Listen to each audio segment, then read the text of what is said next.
wanted to sort of start here was twofold. Not only are we at the entrance, if one of the, you've entered the park already. This is the main entrance to the museum.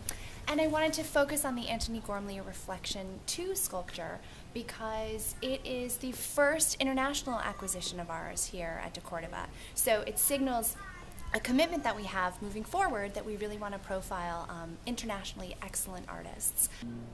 Antony Gormley's Reflection 2 is a wonderful cast piece that is a reflection of literally his own body. We have two versions here, so there's one inside and outside the museum.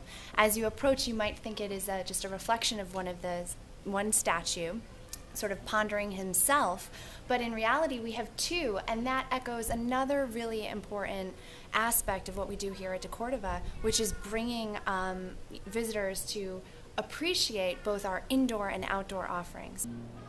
Gary Webb, whose sculpture you see here, this is Jungle Headache, and behind me to the left you see Buzzing It Down. And these two works sort of greet visitors to the museum and advertise one of our current summer shows, which is called Gary Webb, Mr. Jeans. And we are thrilled to be representing Gary Webb in his first American museum solo show. These two pieces were created specifically for the outdoor sculpture park here at deCordova. So it's a great quick hit as you enter the museum landscape and gives you a little tease for what you have in store inside. This is Dan Graham's Crazy Spheroid with two entrances, and it's a combination of sculpture and architecture all rolled into one. And what we love about it, again, is that it underscores this amazing idea here at deCordova that walls are meant to be sort of used as not barriers, but as gateways. And so we want to make inside and outside those borders as permeable as possible.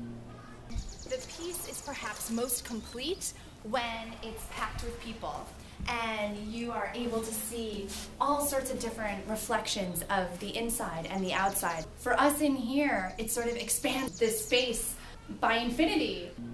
This is a great space for kids and families to spend some time waving at one another and checking out all the great vistas in the park.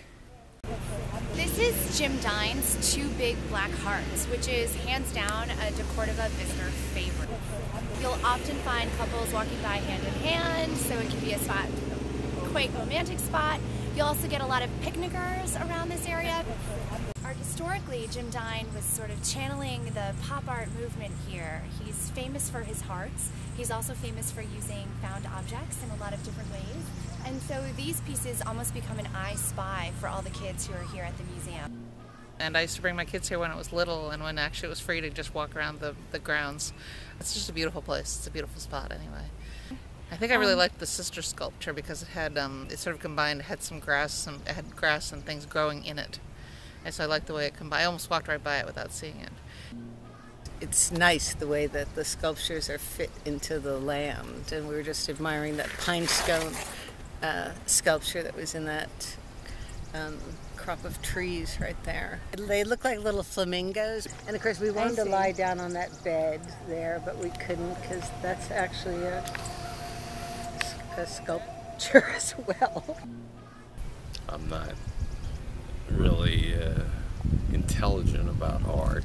You know, I like things, I like it. I don't know why.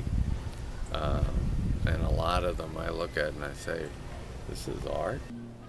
I was a baseball player, so I can connect to it. And they always have really interesting pieces here. The contrast between, we were talking about like between the metal and the like nature and man-made stuff it's a cool juxtaposition to experience.